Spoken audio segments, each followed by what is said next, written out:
এই জায়গাটা ফাঁকা কেন? ওইটা একজন লেখা জমা দেয়নি তো, তাই তার স্মৃতিতে এই জায়গাটা উৎসর্গ করা হয়েছে।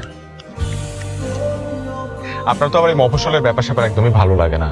না না, ওরকম কিছু না। আমি আসলে ভেবেছিলাম এটা তো বাচ্চাদের কাজ। হ্যাঁ, ভেবেছিলেন বাচ্চাদের কাজ, এখানে বাবা মারাও কেন শরীক হচ্ছে? কত সিলি বিষয়টা, তাই না? এখন আর তো এসব ভাবছেন না নাকি? বাহ, ভালো লাগছে যে আপনি বিষয়টা এনজয় করছেন। আপনাকে কে বললাম এনজয় করছি? তো করছেন না? ও আপনি এনজয় না করলেও হাসেন। বাহ, দারুণ। আমি যাই। ও বাই দ্য ওয়ে, ডিনারের পর আসছেন তো নিচে? কেন? আজকে চাঁদ রাত না? প্রতি বছর এই পাড়ায় চাঁদ রাতে ঈদ আনন্দ অনুষ্ঠান উদযাপন করা হয়। এই আপনি গান টান কিছু পারেন তো? না। Bad luck. কেন? সুন্দরী নারী অথচ কিচ্ছুই পারেন না। আপনি তো দেখছি পুরাই একটা মাকাল ফল।